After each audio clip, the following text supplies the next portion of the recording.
வணக்கம். நான் டாக்டர் பிரபு பேசுகிறேன். மூளை நரம்பியல் அறுவை சிகிச்சை நிபுணர், ஈரோட்டிலிருந்து உங்ககிட்ட ட்ரைஜெமினல் நியூரால்ஜியா அப்படிங்கிற ஒரு பிரச்சனைக்கு தீர்வை பற்றி பேசிகிட்டு இருக்கோம். எல்லா விஷயங்களுக்கும் ஒரு கிளைமேக்ஸ் இருக்குது. அதே மாதிரி இந்த ட்ரைஜெமினல் நியூரால்ஜியாவுக்கும் ஒரு கிளைமேக்ஸ். இப்போ நம்ம அதுக்கு தான் வந்திருக்கோம்.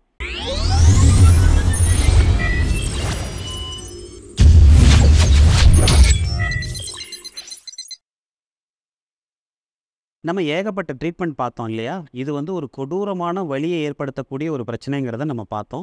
இதுக்கு நம்ம மெடிக்கல் ட்ரீட்மெண்ட் பார்த்தோம், பர்க்யூட்டேனியஸ் ப்ரொசீஜர்ஸ் பார்த்தோம், ரேடியோ தெரப்பி பார்த்தோம். இதெல்லாம் நம்ம எந்தெந்த டைமில் கொடுக்கறதுங்கிறதையும் நம்ம பார்த்தோம். இந்த வியாதிக்கு ஒரு முக்கியமான ஒரு தேர்ட் ட்ரீட்மெண்ட், அதாவது ஒரு டெஃபினட்டிவ் ட்ரீட்மெண்ட்டு நம்ம என்னங்கிறத நம்ம பார்க்கலான்னு சொல்லியிருந்தோம் இல்லையா? அது என்னன்னு பார்த்தீங்கன்னா, மைக்ரோவாஸ்குலர் டீகம்ப்ரெஷன். இந்த வேர்ட்லேயே உங்களுக்கு விட இருக்குது. இது ஒரு அறுவை சிகிச்சை. இது ஒரு மைக்ரோ சர்ஜரி, நுண்துளை மூலமாக நம்ம போய் இந்த வியாதிக்கு அறுவை சிகிச்சை மூலமாக தீர்வு கண்டுபிடிக்கிறது தான் இந்த மைக்ரோவாஸ்குலர் டீகம்ப்ரெஷன். மைக்ரோ அப்படின்னா ஒரு நுண்துளை. மைக்ரோனா உங்களுக்கு தெரியும், மைக்ரோ சர்ஜரினா நுண்துளை. வாஸ்குலார் அப்படின்னா இது ஒரு இரத்த குழாயில் சம்மந்தப்பட்ட ஒரு பிரச்சனைக்கு நம்ம தீர்வு கண்டுபிடிக்கிறோம். டீகம்ப்ரெஷன் அப்படின்னா கம்ப்ரெஷனை ரிலீஸ் பண்ணுறோம். So microvascular decompression. இந்த வியாதிக்கு என்ன காரணம் நம்ம ஏற்கனவே பார்த்தோம் இல்லையா? அதாவது இந்த ட்ரைஜெமினல் நர்வ் பான்ஸ்ன்னு சொல்லக்கூடிய மூளை தண்டிலிருந்து வெளிவரக்கூடிய பகுதியில் மைலின் அப்படின்னு சொல்லக்கூடிய அந்த இன்சுலேஷன் கேப் இருக்கும். அதாவது சென்ட்ரல் மைலினேஷன், பெரிஃபரல் மைலினேஷன். அதாவது மூளையிலிருந்து அந்த நரம்பு வெளிவரும்போது ஒரு மைலின்லையும், அது திருப்பியும் பெரிஃபரல் நர்வ் ஆகும்போது ஒரு மைலினும் இருக்கும். இந்த ரெண்டும் சேஞ்ச் ஆகிற இடத்துல ஒரு சின்ன கேப் இருக்கும். அந்த கேப்பு பேர் தான் ஆப்பர்ஸ்டைனர் ரெட்லிக்ஸ் ஜோன் அப்படின்னு சொல்லுவோம். இந்த இடத்துல குறிப்பிட்ட அந்த இடத்துல சின்ன கேப்பில் ஏற்படுற ஒரு எலக்ட்ரிக்கல் ஷார்ட் சர்க்கியூட் அப்படிங்கிறது, அதாவது இதுக்கு பேர் ஹாப்டிக் டிரான்ஸ்மிஷன். அதாவது எலக்ட்ரிக்கல் ஷார்ட் சர்க்கியூட்.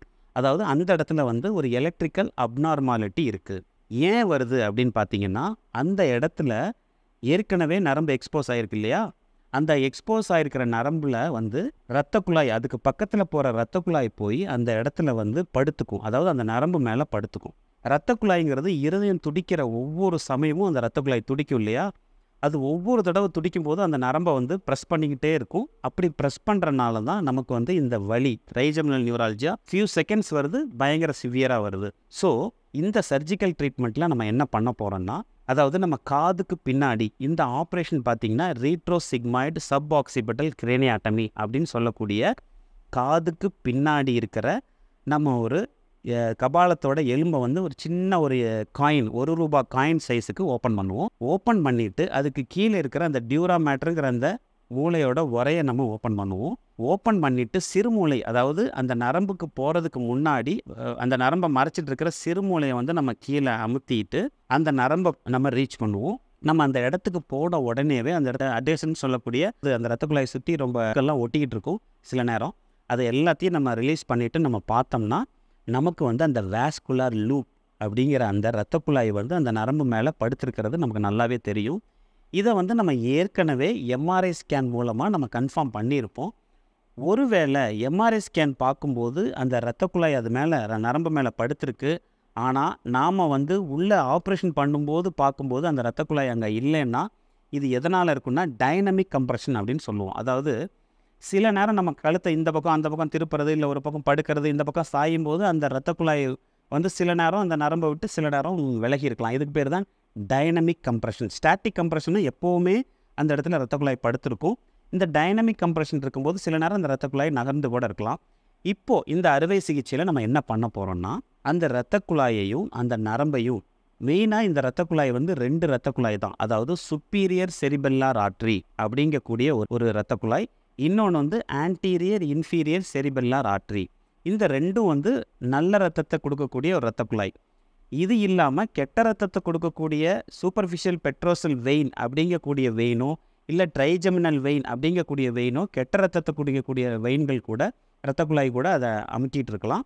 அப்படி அமுக்கிட்டு இருக்கும்போது நாம் இந்த அறுவை சிகிச்சையோட முக்கிய நோக்கமே என்னென்னா, அந்த 2 இரத்த குழாயையும் நரம்பையும் பிரித்து அதுக்கு நடுவில் ஒரு ஸ்பாஞ்ச், டெஃப்லான் ஸ்பாஞ்ச் அப்படின்னு சொல்லுவோம். அந்த ஸ்பாஞ்சை கூட நம்ம அந்த இடத்துல வைக்கலாம். இதோட அந்த சர்ஜரியோட நோக்கம் என்னென்னா, இந்த இரத்த குழாயை அந்த நரம்புலேருந்து பிரித்து அந்த ஒவ்வொரு தடவையும் ரத்த குழாய், அதாவது இருதயம் துடிக்கும்போது அந்த ரத்த குழாய் போய் அந்த நரம்பை அமுக்கிறனால வரக்கூடிய இந்த வலியை வந்து நம்ம சரிப்படுத்தலாம். ஸோ இதுதான் இந்த ஆப்ரேஷனோட எய்ம். இந்த ஆப்ரேஷன் பண்ணி முடிச்சதுக்கப்புறம் நீங்கள் பார்த்தீங்கன்னா முக்கால்வாசி இந்த ப்ராப்ளம் வந்து இந்த ரத்த குழாயினால தான் இருக்குங்கிறனால இதை ரெண்டையும் நீங்கள் பிரிக்கும்போது 95% மேற்பட்ட பேஷண்ட்ஸ், அதாவது நோயாளிகள் வந்து இந்த ட்ரைஜெமினல் நியூராலஜியாலேருந்து கம்ப்ளீட்டாக ரிலீவ் ஆகிடுவாங்க. இது வந்து ஒரு கட்டியோ, இந்த இடத்துல வந்து ஏதாவது கேன்சர் கட்டியோ இல்லை வேறு நான் சொன்னபடி கொழுப்பு கட்டியோ இல்லை. இது வந்து ஜஸ்ட் ரத்த குழாய்ங்கிறனால இது வந்து ஒரு ஸ்ட்ரெயிட் ஃபார்வர்டான சர்ஜரி. இது வந்து ஒரு மைக்ரோ சர்ஜரி. இதன் மூலமாக நம்ம ட்ரைஜெமினல் நியூராலஜியாவை கண்டிப்பாக கம்ப்ளீட்டாக க்யூர் பண்ணலாம். நிறைய பேஷண்ட்ஸ் இந்த சர்ஜரி முடிஞ்சதுக்கப்புறம், ஏன்னா இத்தனை வருஷமாக அவங்க வந்து ஒரு எக்ஸ்க்ரூஷியேட்டிங், லான்சினேட்டிங், சிவியர், ஒரு கட்டிங், ஒரு ஷாக் லைக் பெயின் நான் சொன்னேன் பார்த்தீங்களா, இதை வந்து நம்ம எத்தனை ஒரு விதமான வேர்ட் வேணாலும் நம்ம விவரிக்கலாம். அந்த மாதிரி ஒரு சிவியர் பெயின்லேருந்து வெளியில் வந்தவங்க என்ன சொல்லுவாங்கன்னா, டாக்டர் இந்த அறுவை சிகிச்சை நீங்கள் ஆரம்பத்திலே பண்ணியிருந்தீங்கன்னா இந்த வியாதியிலேருந்து நான் எப்போயோ இந்த கொடூரமான வலியிலேருந்து நான் எப்போயோ வெளியில் வந்திருப்பேனே, எனக்கு நீங்கள் ஏன் முன்னாடியே பண்ணல அப்படின்னு எங்ககிட்டே கேட்பாங்க. ஏன்னா நாங்கள் முன்னாடி இந்த ஆப்ரேஷனை பற்றி நாங்கள் நிறைய சொல்லியிருப்போம். ஆனால் அவங்க வந்து இல்லையோ, ஐயோ ஆப்ரேஷன்லாம் வேணாம் டாக்டர், எனக்கு மாத்திரையிலே சரி பண்ணுங்கன்னு சொல்லுவாங்க. ஆனால் அதே பேஷண்ட்ஸ் தான் அறுவை சிகிச்சை முடிஞ்சதுக்கப்புறம் எனக்கு ஏன் டாக்டர் இந்த ஆப்ரேஷனை முன்னாடியே பண்ணல அப்படின்னு கேட்பாங்க. அந்த அளவுக்கு இந்த ப்ராப்ளத்தை வந்து இந்த அறுவை சிகிச்சை மூலமாக நம்ம சரி பண்ணக்கூடிய வாய்ப்பு இருக்குது. அதனால் இந்த ட்ரைஜெமினல் நியூராலஜியாவுக்கு முக்கியமான ட்ரீட்மெண்ட்டே இந்த அறுவை சிகிச்சை தான். அதாவது இந்த முகவலியை வந்து நீங்கள் கண்டிப்பாக மருத்துவ ஆலோசனை பெற்று, ஒரு நரம்பியல் நிபுணரிடம் மருத்துவ ஆலோசனை பெற்று முழுமையாக குணப்படுத்துறதுக்கு வாய்ப்பு இருக்குது. அதனால் நீங்கள் கரெக்டான ஆலோசனை பெற்று இந்த ட்ரீட்மெண்ட்டுக்கு உங்களுக்கு எந்த விதமான ட்ரீட்மெண்ட் செட் ஆகும்னு பார்த்து அதை கரெக்டாக எடுத்துக்கிட்டு நீங்கள் முழுமையாக இந்த கொடூரமான நரம்பு வலியிலேருந்து வெளியில் வரணுங்கிறது தான் என்னோடய ஆசை. அதுக்காக தான் நாங்கள் இவ்வளோ விஷயங்களை பற்றி உங்களுக்கு நாங்கள் தெரிஞ்சுக்கிறதுக்காக சொன்னோம். ஸோ கண்டிப்பாக நீங்கள் இதை புரிஞ்சுக்கிட்டு சரியான ட்ரீட்மெண்ட் எடுப்பீங்கன்னு எனக்கு நம்பிக்கை இருக்குது. மீண்டும் இதை பற்றி, இந்த வியாதியை பற்றின இன்னும் ஒரு சின்ன ஒரு விஷயத்தை பற்றி நான் அடுத்த என்னோடய வீடியோவில் சொல்கிறதுக்கு இப்போ பண்ணுறேன். கண்டிப்பாக நீங்கள் அந்த வீடியோவை பாருங்கள். நன்றி, வணக்கம்.